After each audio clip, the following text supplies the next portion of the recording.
that. Thank you for all the previous presentations, all fantastic. Thank you.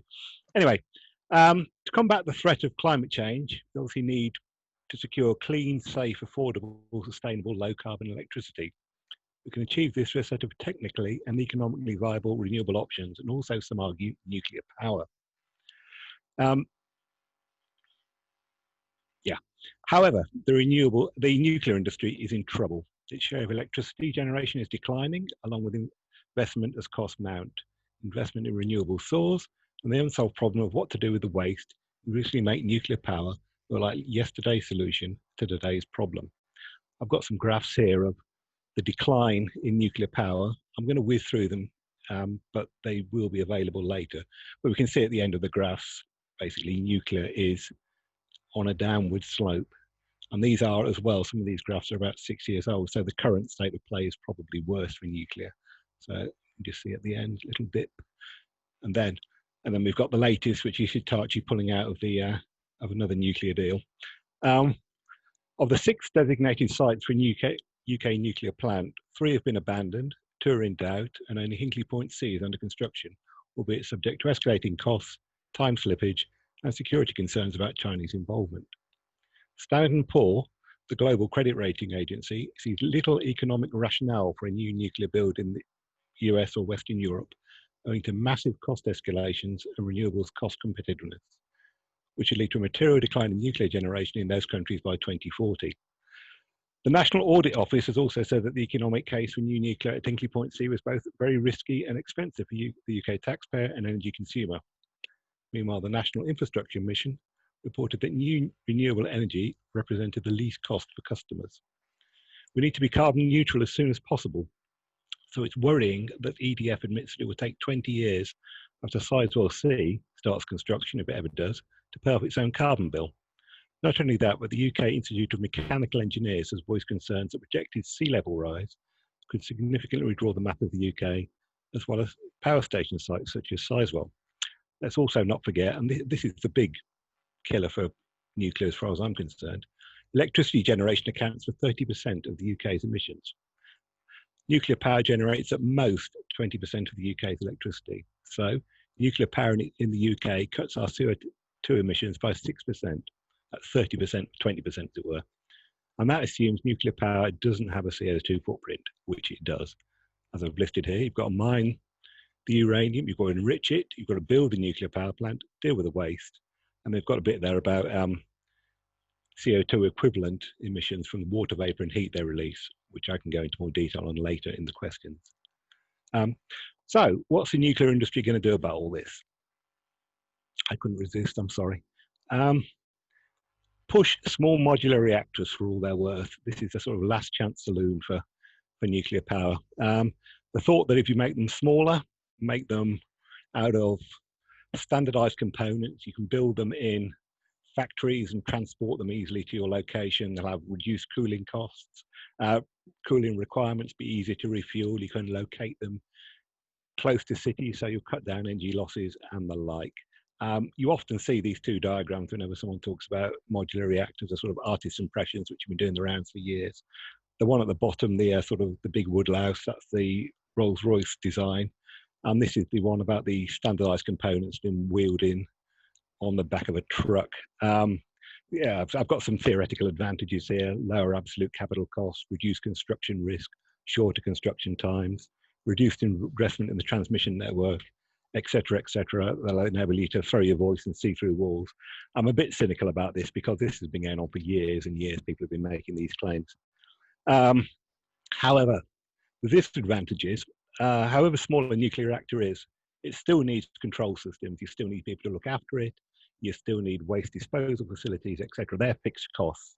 So the nuclear industry has tended to make nuclear power stations as big as possible to make the most amount of electricity for these fixed costs. Making them smaller reduces the amount of electricity you can produce and therefore decreases their profitability. So the economic case of them becomes even more shaky. But perhaps the biggest disadvantage of these reactors is none of them exist. They're all theoretical, they're all proposed, they're all, at best, they exist as prototypes, and I don't think any of them even do. The earliest any of them are going to come online, even as prototypes, is 2030. And all the while, renewables are advancing in real life and providing ever cheaper electricity. And yet SMRs are still touted as a solution to climate change.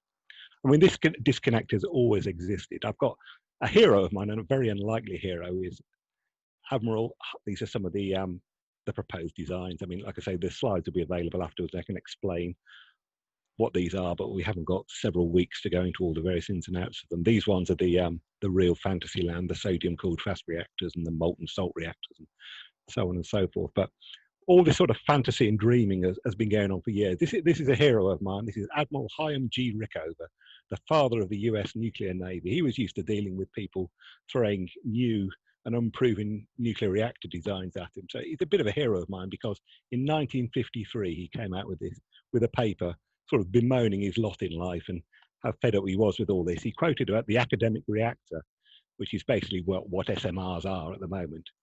And he stated, an academic reactor or reactor plant almost has the following basic characteristics. It's simple, it's small, it's cheap, it's light, it can be built very quickly, it's very flexible in purpose, very little development will be required, we'll use off-the-shelf components, the reactor is in the study phase, it is not being built now, exactly like today's SMRs, and that was nearly 70 years ago. And he goes on. On the other hand, a practical reactor can be distinguished by the following characteristics. It's being built now, it's behind schedule, it requires an immense amount of development on apparently trivial items, it's very expensive, takes a long time to build because of engineering development problems, it's large, it's heavy, and it's complicated.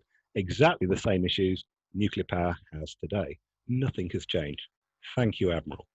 Anyway, none of them will be ready in time to help in the fight against climate change. Notice how the descriptions put by the proponents are always in the future tense. We'll have will be, going to be, possibly will, potentially, and supported by glossy artist impressions, the two of which I've just shown you, which pop up with alarming frequency. I've circulated some papers which should be available later on SMR reactors and the pebble bed reactor in particular, which was a great hope. The South Africans thought about giving it a go. And I think the Atomic Energy Authority then went through all the possible design problems with it, and it makes horrendous reading. What sounds like a simple idea has an unbelievable number of issues if you actually know what you're talking about and get into the detail. And many of these other developments are just like that. And yet, our government, bless them, have bought into the myth. They've been lobbied to death by the nuclear industry. In December 2014, an Energy and Climate Change Committee, or the Energy and Climate Change Committee report found that SMRs are a potentially complementary technology to the current nuclear new build program and could offer significant skills, supply chain, and trade and export opportunities. Notice nothing about climate change in there. And according to the National Nuclear Laboratory, the global market in SMRs could be worth 250 to 400 billion in 2035, provided the technology proves competitive. And they're going it, provided it proves competitive. Well, they would say that, wouldn't they? Because they are the National Nuclear Laboratory. It's what they do. Abundant evidence shows that renewable energy supply, storage, distribution, and management technologies are being developed ever cheaper and more cheaply and swiftly at a time when real urgency is required of society and government. Nuclear power in general, and SMRs in particular, are no answer to creating low carbon economies by 2030 or even close to that date, if ever. So, I mean, why is the government continuing down the path? Well, I personally think there are two main reasons. Renewable energy is a dispersed source of energy. Solar and wind farms occupy large areas. You can use the land on which they're based for other things. You can grow crops around wind turbines, solar farms, whatever. I've seen pigs being used, being housed in fields under solar panels because they, like us, get sunburned, so they can use the solar panels for sunshade, etc., etc. You can use the land for other things, but they occupy large areas of land and they're highly visible. So there's loads of local opposition to them often, to their construction. They're often built in rural areas where people have not had to previously deal with the consequences of their energy use. They're used to a certain view and something moves in, they don't like it. Round here, round Cambridge where I live, we're a little red island in a sea of Tory rural blue. And if a government supports renewable energy, building of wind farms, whatever, they're going to lose votes in that area. And that's a key point for them to worry about. Nuclear power plants, however, occupy smaller areas, so any opposition is intrinsically local and limited. And what's more, a lot of the population around the nuclear power plant have employment there, so they're obviously in support. So if you like, the opposition is a lot more concentrated and smaller in numbers, and I think that has a big influence on the government. You know, you're losing votes in marginal seats and whatever. You know, so, but I think the main thing is to maintain the nuclear weapons capability. People can argue the ins and outs of whether civilian nuclear leads to nuclear weapons, but you tend to need one in order to have the other. They provide not only the materials, but the skills and the infrastructure for constructing nuclear weapons. And Britain wants to maintain its nuclear capacity for whatever reason. Therefore, it has to have skilled people who can deal with nuclear energy and all the infrastructure in order to develop their nuclear weapons. The nuclear industry know this, and if you like, I mean, it sounds paranoid, and it sounds like we should all have tinfoil hats on, but the nuclear industry has embedded itself in government. They do things like offer interns to the Department of Business, Energy and Industrial Strategy, who will help formulate government policy and things. I mean, if you don't believe this, Caroline Lucas did a report a few years ago called A Corruption of Governance, which showed just how far the nuclear industry had embedded itself in government. And I think I've included a copy of that in the set of PDFs I sent, so hopefully you should be able to access those afterwards, I think. Just 1 minute left, Ian. Okay, well, that's great, because I've nearly finished. And just in case anyone's going to mention intermittency in renewables, there's a link here at the bottom, which should be available on the slides later.